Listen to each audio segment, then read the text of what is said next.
Rent or buy in Switzerland? There's actually no one-size-fits-all answer, but there is actually a smarter way to decide. In today's video, we will break down the pros and cons from an expat's perspective. I will also share my personal experience with you. By the end, you will know exactly when it makes more sense for you to rent and when it's better for you to buy.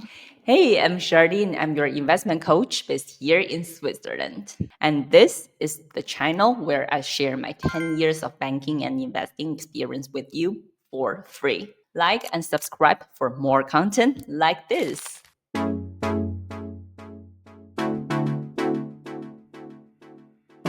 Okay, firstly, let's talk about the benefits of renting. Renting basically gives you freedom. It's easy to move and easy to change jobs or cities. It's perfect if you are still exploring Switzerland, so no massive upfront cost. You do not need a huge down payment. You do not need to worry about mortgage approvals. You do not need to worry about renovation fees. No surprise maintenance bills either, and no tax on virtual rental value. We'll talk about it later.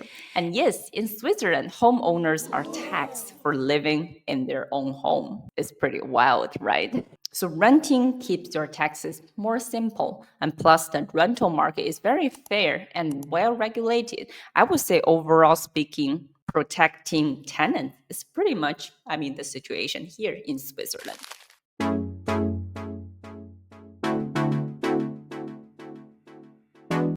And now let's talk about the downside of renting.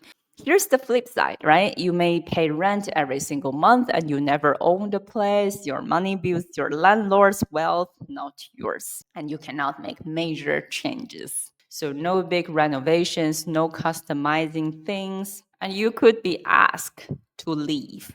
Contract ends. Owners might want the property back. So moving can be quite stressful, I know. And when you retire, there's no home as part of your pension. So no rent-free living later in life. So emotionally, it may not feel as secure. I can totally understand. And you're always a tenant, never the owner.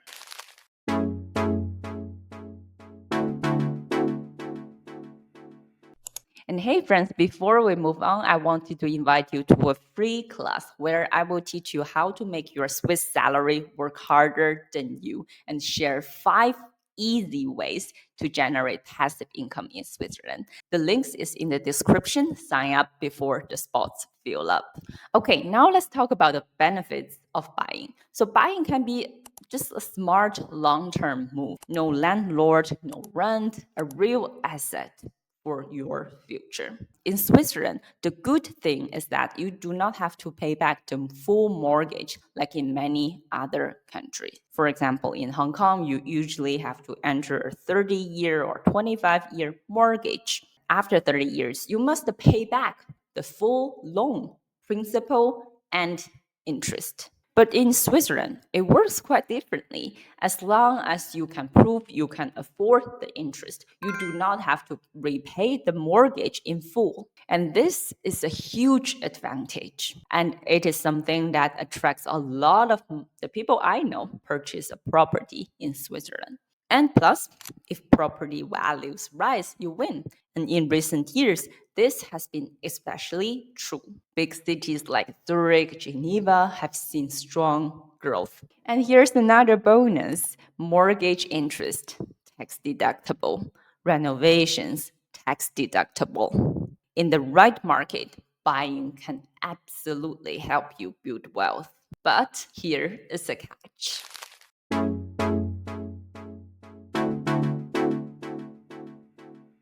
When it comes to the downside of buying, you need a big down payment, right? At least 20% upfront, usually 25%. So that is 200,000 for a 1 million property. So that is a huge commitment. And it's just the start, right? Your tax on virtual rent, like I just mentioned. I think in German, the term is called Eigenmietwerk. Eigenmietwert. Yeah, pardon me if I pronounce it wrongly, okay? So basically, you pay tax as if you were renting your own home. You pay yourself rent. You need to pay tax on the rent, virtual rent that you collect from yourself. I know it doesn't make sense for a lot of people, but it is how it works in Switzerland.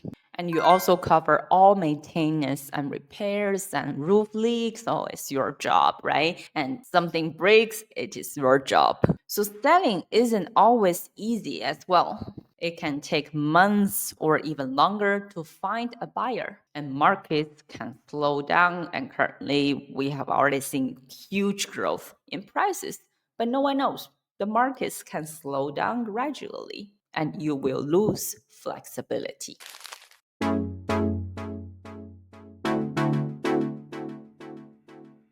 And now let's talk about when should you buy. First of all, there's no one size fits all answer. It is just my personal view, okay?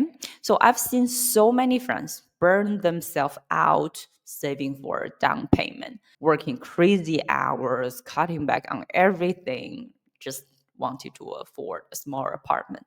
And then they take on a huge mortgage and spend the next 30 years paying it off.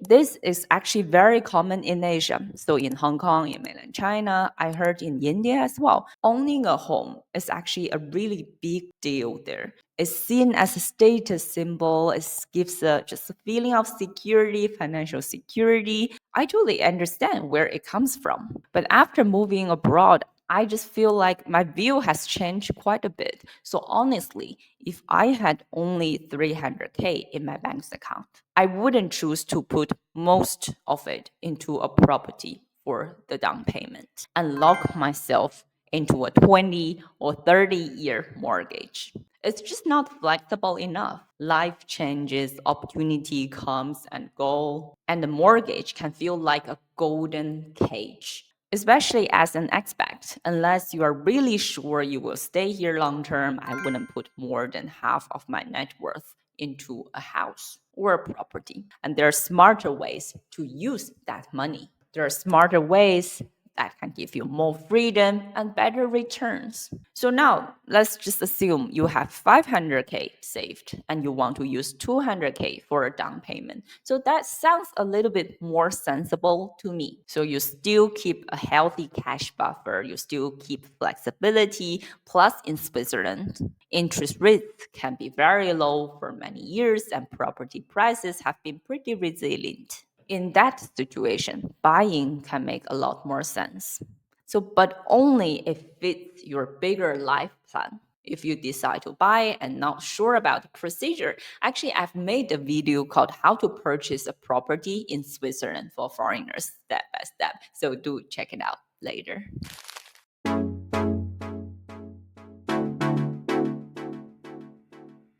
Now let's talk about when you should rent. So if you're new to Switzerland, renting helps you buy time. You can explore different areas, you can understand market prices, you can avoid rushing into a million franc mistake.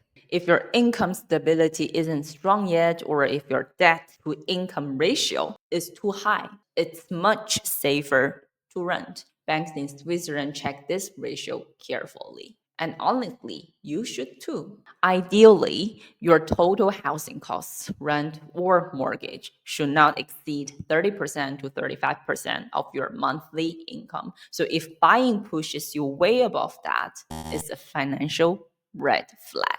Another really important thing you should consider is liquidity. So when you rent, your savings stay liquid. Liquidity means how easy you can sell, you can get the money, you can get the cash out of the asset. Asset here means property, right? So when you buy, a huge chunk of your savings get locked into property. It's hard to touch, it's hard to move. That means low liquidity. And there's opportunity cost too. It's very, very important. A lot of people just ignore this. The money you tie up in a down payment could be invested somewhere else. ETFs, mutual funds, stock market, cryptocurrency assets that could give higher returns to you over time.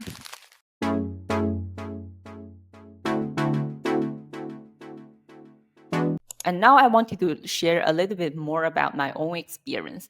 I will be very honest, I didn't rush into buying when I moved to Switzerland from Hong Kong. And it took me time and a lot of thinking as well. So if you follow me for a while, you know that over my 10 years in corporate life, I've been very proactive about saving and investing. And at some point, my savings and investments grows enough that even after paying a down payment, I still have strong liquidity, strong cash investments. And also, I didn't do it all alone. So I bought together with my partner, which made the whole process much less stressful. And another key factor, opportunity cost. Like I just mentioned, I run the numbers given Switzerland's low interest rates. Till today, it's just around 1 to 1.5%.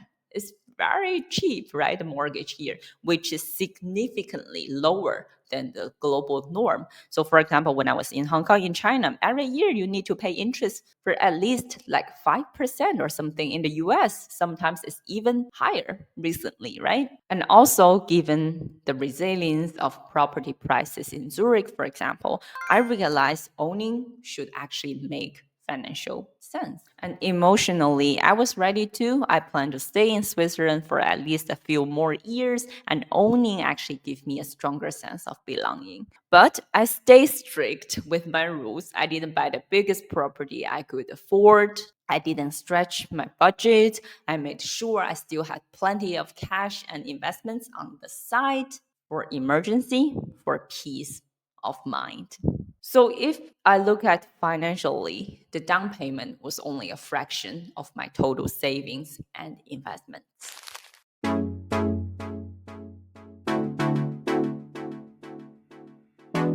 And here is what I always tell my friends when they ask me about buying.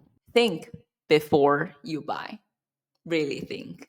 Is your down payment really everything you have? Will you have savings and investments left after?